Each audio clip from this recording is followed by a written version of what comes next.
গুনাহগার উম্মত যদি জাহান্নামে থাকে গো, আমি নবী খুশি হব না।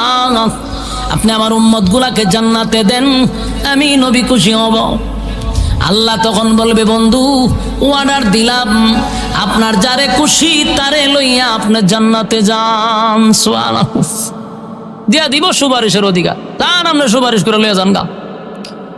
আমার হাবিবকে আল্লাহ এত পাওয়ার দিচ্ছে বন্ধুরে খুশি করার জন্য। আল্লাহ বলেন, আপনার যারে খুশি তারে লইয়া জান্নাতে যান, কোনো বাধা নাই, সুপারিশের অর্ডার দিয়া দিলাম।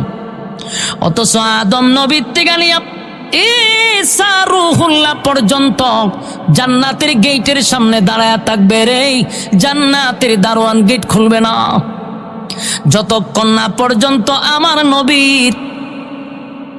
জান্নাতের গেটের সামনে না পৌঁছবে, ততক্ষণ গেটই খুলবে না। কত পাওয়ার! সুবহানাল্লাহ। একটা খুশি আর একটা হলো মেরাজের রজনীতে বন্ধুরে ইনভাইট করে 7 আসমান টপকাইয়া সিদরাতুল মুনতাহা টপকাইয়া আরশে আজিমে নিয়ে গেছে। সুবহানাল্লাহ। জান্নাত জাহান্নাম ভ্রমণ করাইছে, এটা একটা খুশি।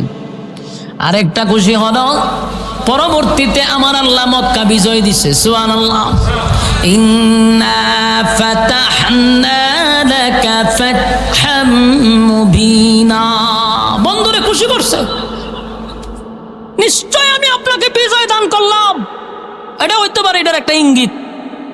এজন্য ওয়ালা সাউফা ইউতিকা রাব্বুকা ফাতারদা। এরপর আল্লাহ বলেন, আলাম ইয়াজিদকা ইয়াতীমান ফাআওয়া।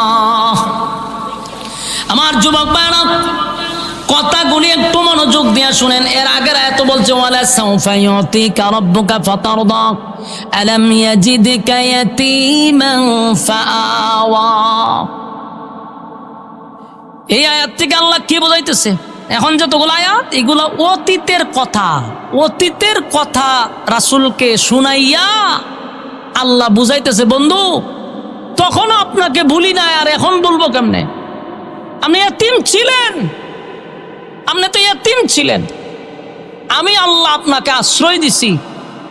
আপনি যে বলেন আপনারা আমি ভুলে গেছি, আপনারা কি আমি আশ্রয় দেই নাই?